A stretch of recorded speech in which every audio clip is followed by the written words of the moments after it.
Hey, what's going on, guys, and welcome back to Command Point. My name's Ryan, and in today's video, I'm going to be taking us through the Hand of the Archon Kill Team and all the new rules changes that they got with the new edition of Kill Team. And this team, it got some pretty big ones, so without further ado, let's get into it. Make sure to hit that subscribe button so that you don't miss out on any of our future Kill Team videos.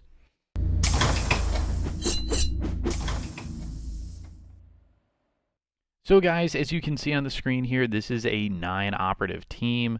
Your leader operative is your Arch Cyberite, and they can take a array of different weapon options. And then next up, you have a list of 8 different operatives that you can take, or excuse me, you take 8 Hand of the Archon operatives selecting from this following list: a Agent, a Crimson Duelist, a Disciple of Ylindra, an Elixicant, a Flare, a Gunner with a Blaster or a Gunner with a Shredder, a Heavy Gunner with a Dark Lance or a Heavy Gunner with a Splinter Cannon, and the Sky Splinter Assassin. Other than Agent operatives, you can only include each operative on this list once, and your kill team can only include up to 2 Dark-like weapons. So that means if you're taking the Blast Pistol and Blaster, then you can't take the Dark Lance. The archetypes for this team are Recon and Search and Destroy, or excuse me, Seek and Destroy. Both pretty good ones, especially that Seek and Destroy. Judging by the armament that this team is equipped with, I don't think they should have problems killing things. So let's move on now here to their faction rules. So Power from Pain was their faction rule in the previous edition of Kill Team, but it has undergone some serious changes. So let's get into that. After a friendly Hand of the Archon operative performs an action, it gains 1 of your pain tokens if an enemy operative was injured during that action but was not incapacitated. An enemy operative was incapacitated during that action. If that enemy operative has a wound stat of 12 or more, that friendly operative gains 2 of your pain tokens instead. You can spend friendly operatives' pain tokens on the invigorations below when the condition is met.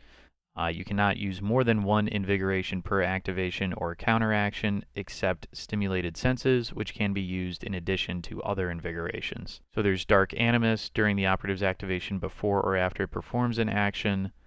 You can add 1 to its APL stat. Accelerated Rejuvenation during the operative's activation or counteraction before or after it performs an action, it can regain D3+1 wounds. We have Vitalized Surge. After an operative incapacitates an enemy operative and that enemy operative is removed from the kill zone, the operative can immediately perform a free dash action, even if it's performed an action that prevents it from performing the dash action. Stimulated Senses. After rolling your attack or defense dice for the operative, you can reroll any of your dice results of 1 result. And then their other faction rule is Rifles. Whenever a friendly Hand of the Archon operative is shooting with a Splinter rifle during an activation in which it hasn't performed the charge, fallback, or reposition action, that weapon has the accurate 1 weapon rule. Note that operative isn't restricted from performing those actions after shooting. So there are a lot of operatives on this team that do take a rifle. That's just part of their default loadout. So it's nice to see that they have that and that you get that accurate one, but then you can go ahead and move or perform whatever actions you have to do after you perform that shoot action. So that's pretty nice. For strategy ploys, we have Blade Artists. Friendly Hand of the Archon operatives' melee weapons have the rending weapon rule.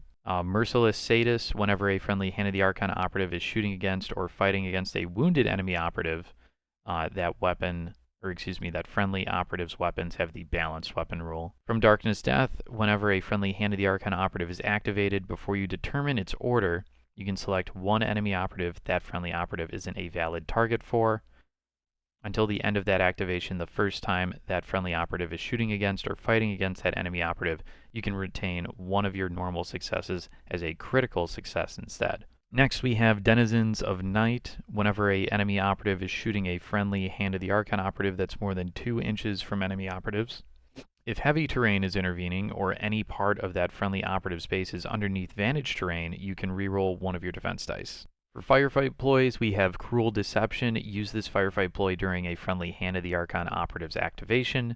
During that activation, that operative can perform the fallback action for 1 less AP.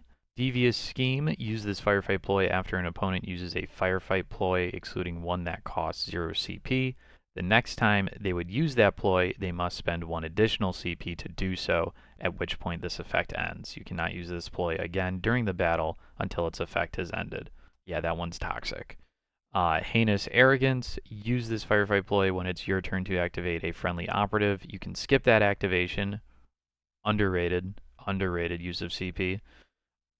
Prey on the Wounded. Use this firefight ploy after rolling your attack dice for a friendly Hand of the Archon operative. If it's shooting against or fighting against a wounded enemy operative, you can reroll any of your attack dice.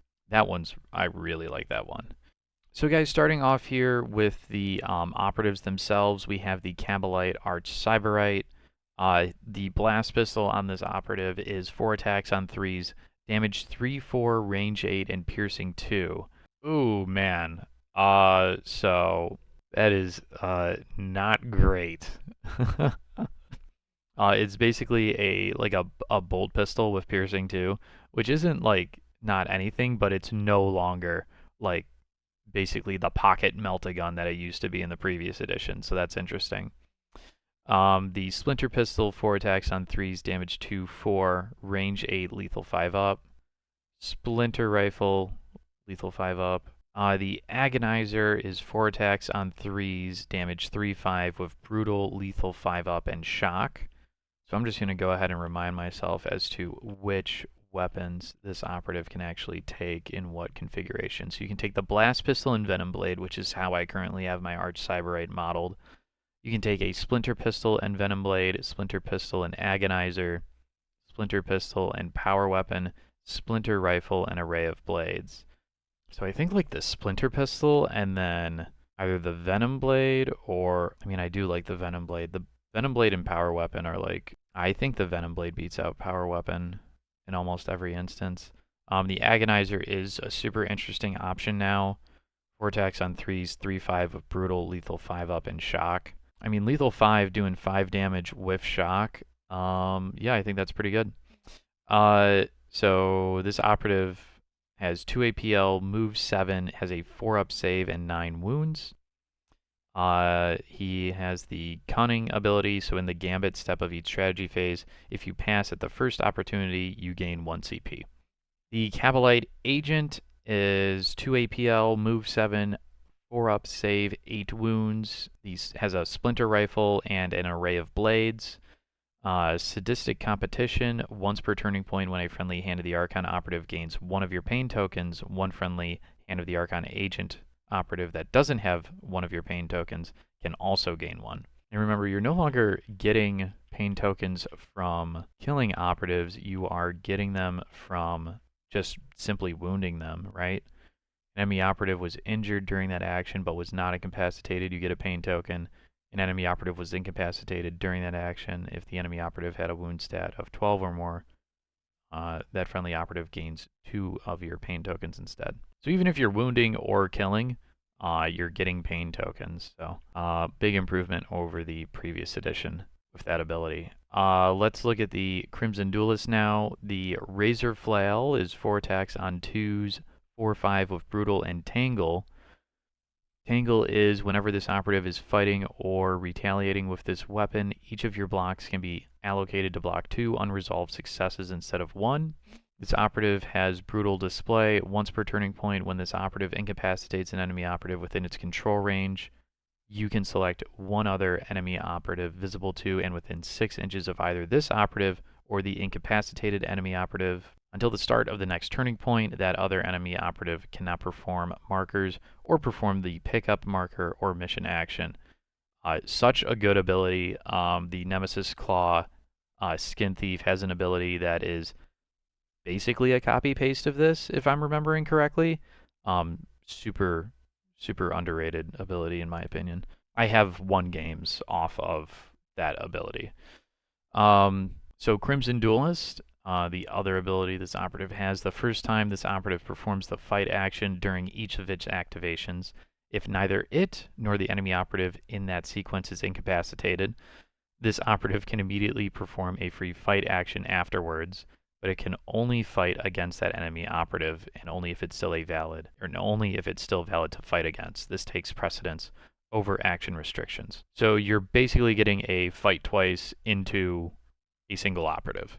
Which, I mean, that can be really good, especially with the Tangle ability, or if you do enough wounds to like put them within just one like so you bring a model down to 4 points of damage, then this is the time to do this again because you just need that one more hit to push through and kill that operative. Brutal is so good too. And this, whoa, I forgot. I didn't even, it didn't even occur to me that the Razor Flail hits on 2s. That's actually insane.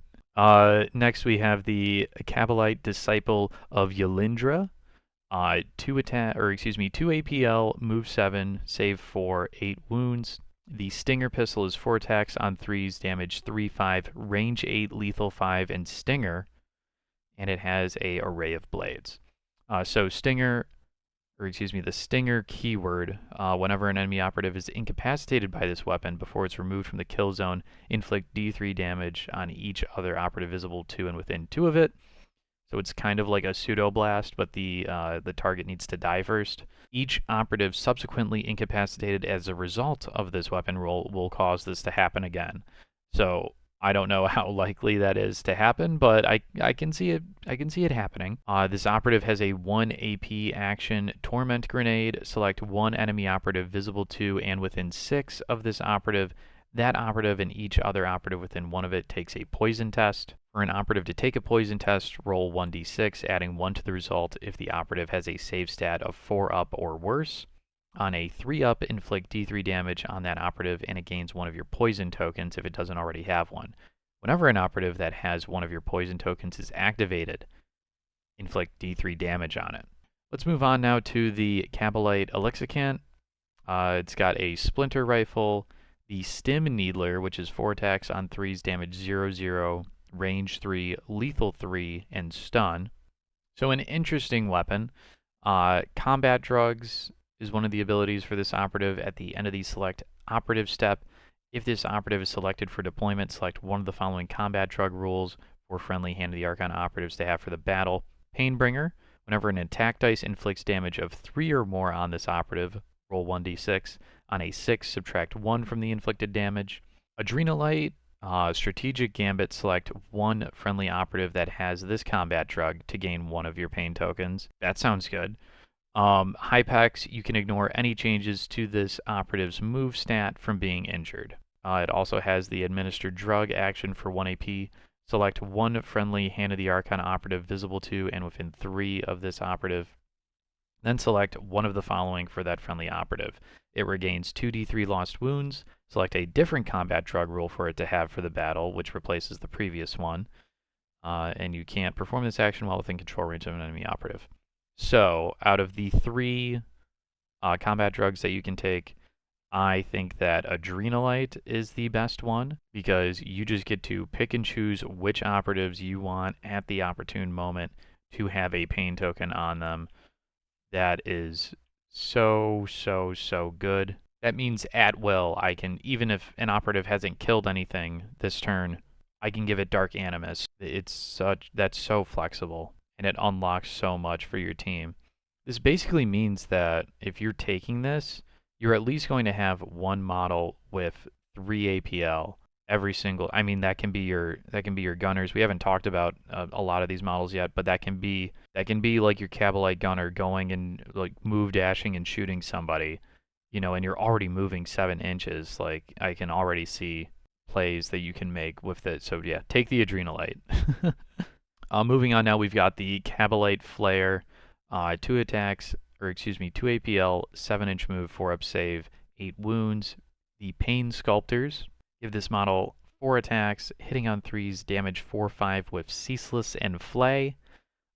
Insensible to pain, normal and critical damage of 3 or more, inflicts 1 less damage on this operative. That's just a nice ability to have. Normal and critical damage too. That's very nice. Flay is one of the weapon keywords for those Pain Sculptors.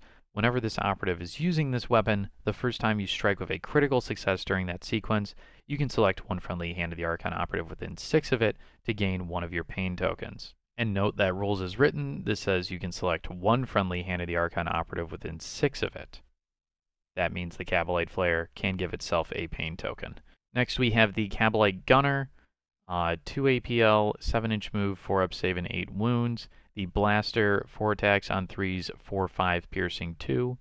The Shredder, 4 attacks on 3s, 4/5 rending, and torrent 2 inches. And Array of Blades. So, I mean, it's a good idea to just have both of these, and then against softer targets, take the Shredder. Against elites or anything with like a 3 or maybe even a 4 up save, take that Blaster. The Calite Heavy Gunner. The Dark Lance is 4 attacks on 3s, damage 6/7. Oh. Heavy, dash only, and piercing 2. That's an amazing that's an amazing weapon.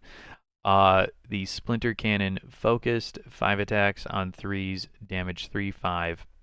Heavy, dash only, lethal 5 up. Splinter Cannon sweeping, 4 attacks on 3s, damage 3/5. Heavy, dash only, lethal 5 up, and torrent 1. And Array of Blades. Man, that Dark Lance, I honestly think that's like the hardest hitting weapon I've seen so far in this game in terms of like damage profile for a ranged weapon. There's no, to my knowledge, well, I mean, like we've gone through this entire team at this point. To my knowledge, there's no like shoot twice. So I mean, unless you really think that you're going to be able to get off like multiple attacks with the sweeping profile, yeah, I think the Dark Lance is the way to go with this operative now. Yeah, this thing can just like absolutely ice an elite. 4 attacks on 3s with piercing 2. Yeah, that's crazy. I think lastly, we have the Calite Sky Splinter Assassin. 2 APL, 7-inch move, 4 up save, 8 wounds. It's got the Razor Wing, which is 5 attacks on 4s, damage 1/2, saturate, seek, and silent. The Shard Carbine is 4 attacks on 2s, damage 2/2, devastating 2, and lethal 5 up, and Array of Blades. This operative has Omen in the select operative step. When you're selecting equipment, you can select one enemy operative or one other friendly Hand of the Archon operative. Reveal your selection when you reveal equipment. Whenever attack or defense dice are rolled for that operative, if it's an enemy operative, your opponent must re-roll their dice results of 6. If it's a friendly operative, you can re-roll any of your dice results of 1. Personally, I think I would be choosing one of my gunners on this team so that they can re-roll their dice results of 1. Merciless Hunter, if this operative doesn't perform the Mark unique action during its activation, it can perform 2 shoot actions during its activation, but a Razor Wing must be selected for one and only one of those actions. So that Mark action, 1 AP, select one enemy operative visible to this operative until the end of the turning point. Whenever this operative is shooting that enemy operative, you can use this effect. If you do, this operative's ranged weapons have the Seek Light weapon rule, and the enemy operative cannot be obscured. So this Mark action, it doesn't benefit anybody on the team, it just benefits this own model's shooting attacks. But alright, let's move on here to their faction equipment. So they have the Chain Snare, whenever an enemy operative will perform the fallback action while within control range. You can roll 2d6 or 1d6 if that enemy operative has a higher wound stat than that friendly operative. If any result is a 4-up, that enemy operative cannot perform that action during that activation or counteraction. Yeah, so I mean, I guess I can see this being good into like horde teams, or any team, I should say, that has less than 8 wounds, or excuse me, that has 8 or less wounds. Obviously against Marines, this is not going to be something you're going to want to take. But yeah, I mean, you're getting 2 dice. Chances are you are going to hit that 4-up on one of them. So yeah, I can see that being useful, especially on like your melee characters. Wicked Blades, add 1 to the attack stat of friendly Hand of the Archon operative's Array of Blades. That one I think low-key is like really good because your Array of Blades on everybody is 3 attacks on 3s, damage 3/4. Boosting that up to 4 attacks on 3s, damage 3/4. I really like it. Next up, we have Toxin Coating, up to twice per turning point. Whenever a friendly Hand of the Archon operative is fighting or retaliating, and you're selecting a melee weapon, you can use this rule. If you do, until the end of the sequence, that operative's melee weapon has the lethal 5-up weapon rule. And next we have Refined Poison, up to twice per turning point. Whenever a friendly Hand of the Archon operative is performing the shoot action and you select a Shard Carbine, Splinter Cannon, Splinter Pistol, Splinter Rifle, or Stinger Pistol, you can use this rule. If you do until the end of the action, add 1 to the normal damage stat of that weapon.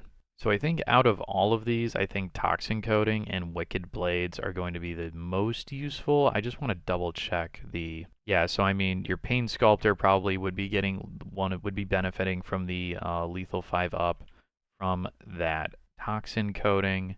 And you can do this up to twice per turning point, so let's see how that would affect. So the Calite Crimson Duelist, if you were to fight with this model as well, Brutal, Tangle, and Lethal 5 up when it normally hits on a 2. I mean, that can just like absolutely delete something in melee.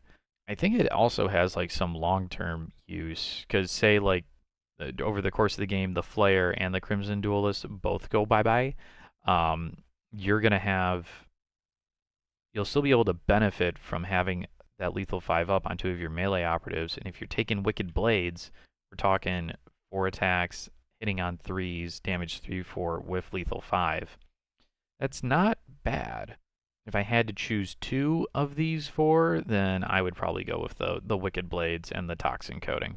In terms of like how I would run this team, I think that Seek and Destroy is a natural fit for this team. Specifically the Champion, because with Champion, what you do is you're going to choose one of your models to be your champion, basically at the start of the turn, and then as long as they kill somebody, you're going to score some points. So in a team where, you know, they have the firepower, they have the melee operatives, but they don't really have that much staying power, you know, I think that could be a good choice for them. Your Power from Pain ability, it naturally triggers off inflicting damage and killing enemy operatives, so I think those two go hand in hand. And also with the kill op, you know, you want to be killing your opponent's models anyway, so this is a real, I would call this team like a glass cannon attrition team, I would think. I think that's how you want to be playing this team. So, depending on your matchup, you know, select your primary op accordingly. If it's into Marines, I would probably not put my primary op on, I wouldn't put my primary op on whatever the crit op is, because with only 3 objectives on the board, you're going to be able to contest that middle objective quite easily, I would say. So definitely want to kind of like play cagey with them and just pick them off with models like your Dark Lance, like your Calite Gunner with Blaster, and then close in and mess them up with models like your Calite Crimson Duelist and your Calite Flare. But yeah, guys, thank you so much for tuning in to this video. If you liked the video, make sure to hit that like button. If you think I missed anything, or if you have your own thoughts on the Hand of the Archon kill team, leave them down in the comments section below. Make sure to hit that subscribe button, because we have got some more content coming your way here. We still have a lot of teams to get through. I've not been able to get through them as fast as I want, but rest assured we are working on it. So thank you guys for watching, and I'll see you all again in the next one.